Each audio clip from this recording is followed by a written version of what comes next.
So when I was in high school, I wasn't the biggest reader. I wasn't fond of reading so much. And I sometimes thought that if I just skipped to the end of the book, I'd do okay in English class. It didn't work out so well as you can imagine. Has anybody else ever skipped to the back of the book or read the back of the book first or the end of the book? Anybody? Yeah, a few people. There's something about wanting to know the end or just get to the end of some things. The reality is there are endless places that we want to and actually do apply this concept. Sometimes we only show up for the end. Why do you think that the majority of people that come to synagogue know Aleinu? You know, it's quiet, everybody's mumbling along, and all of a sudden we say, and we rise for Aleinu. Aleinu leshabech. It's like the whole play, you know, it's like, right? Okay, it's like, you know, because it's the end, you know, people show up for it. But in researching, I found that actually there's a term called skipping to the end. Skipping to the end is actually a term that teenagers use. That's how they watch YouTubes. Yeah, I just skipped to the end. Did you watch that video? Yeah, I skipped to the end. But it's like a phrase. And far too often, we want to skip to the end without experiencing what's along the way. But as we all know, that a life well lived, like good literature, is about the journey even more than the destiny.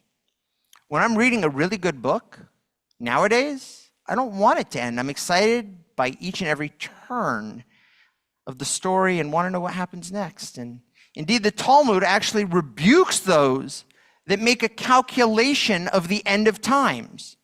The Talmud says, blasted be the bones of those who calculate the end, meaning the end of times, because there's all these things about calculating the end.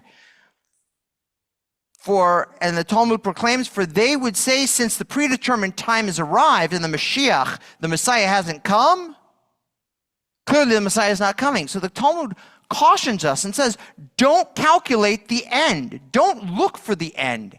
Just go with the flow. In fact, elsewhere, the Talmud tells us, if you calculate the end, you won't be able to participate in the joy that comes in the end. But things aren't so simple. Because on the very same page of Talmud, which chastises those who calculate the end, it lists 10 different rabbis who calculated the end of times. On the same page. Right?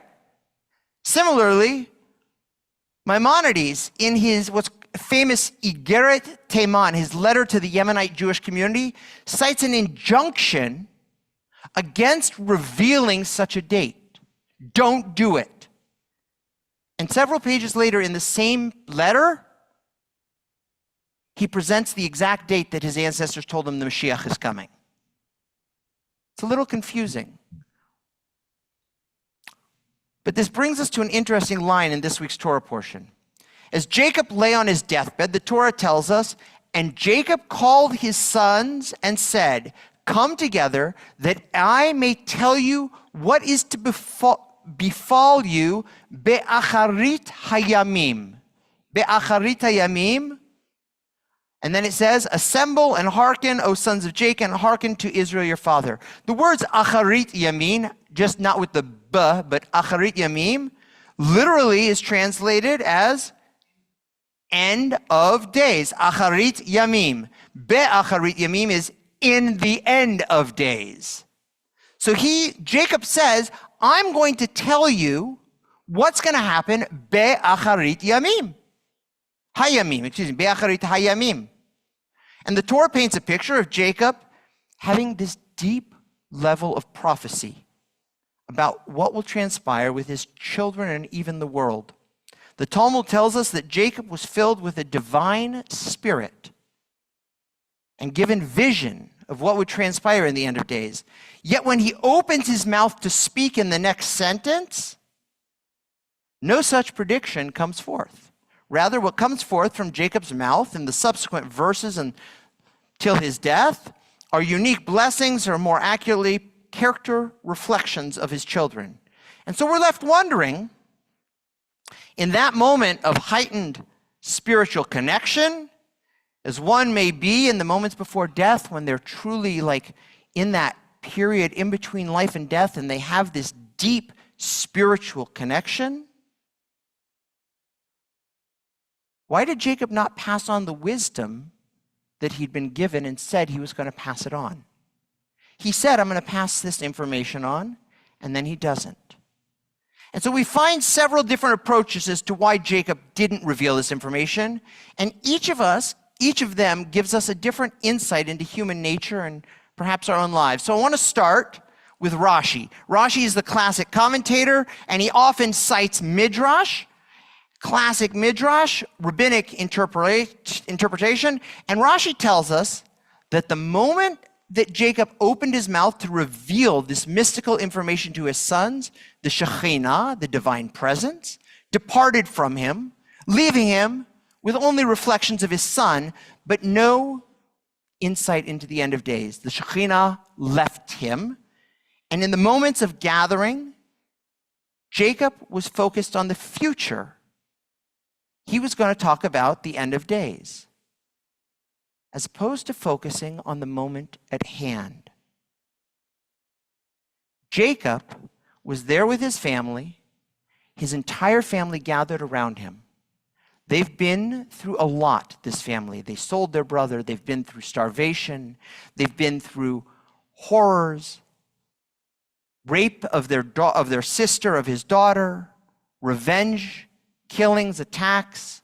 And here they are, the whole family is gathered around his bed in his last moments in a beautiful way that his sons came together, and all he can think about is what's going to happen over there. The Shekhinah left his mouth, left his mind, because it said, no, Jacob. Be here now. This is the moment that's important. Not what's going to happen then.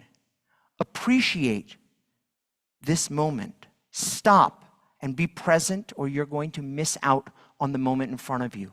How often do I, in the middle of a conversation with somebody, think about something else I have to do, or even think about what I want to say to them and I'm not hearing what they're saying to me? The Shekhinah, the divine presence, left his mind to tell him, be here now.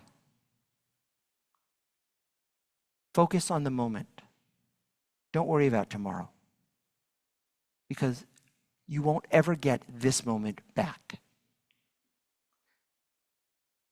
But there's another way of understanding what happened in that moment when Jacob implies that he's going to reveal the time frame for the end of days, and he doesn't. Human beings, as a general rule, don't like difficult situations. They don't like pain. They don't like to struggle. If I can get something easily, why should I go and make my life more difficult? If there's a legal, legitimate, ethical, shorter path to something, I'm not talking about robbing a bank to get money, but legal, ethical, shorter, easier path to get something I want, it makes sense. I would take the shorter path because nobody wants to struggle with discomfort. Yet, as many of us are aware, this is rarely the case. A few weeks ago, I overheard two students in the hallway at Frankel Jewish Academy, and the conversation went something like this. They didn't know I was listening. The one student said, dude, you know what I want? I want some big guns and a six-pack. Meaning muscles. I want a washboard stomach, they would have said in the old days, you know? Now they talk about a six-pack, but I want some big guns. The other student said, dude, you can have them, but come to the gym with us. Do you know there's a group of us? And without missing a beat, the first student said, I didn't say I wanted to work for them, I just want the big muscles.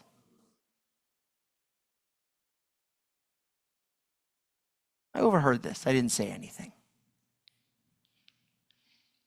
But the reality of the situation is, in order to build muscle, you actually have to exercise to a point where you break down your muscles. You injure your muscles. You tear them apart. And when they grow back, they go stronger.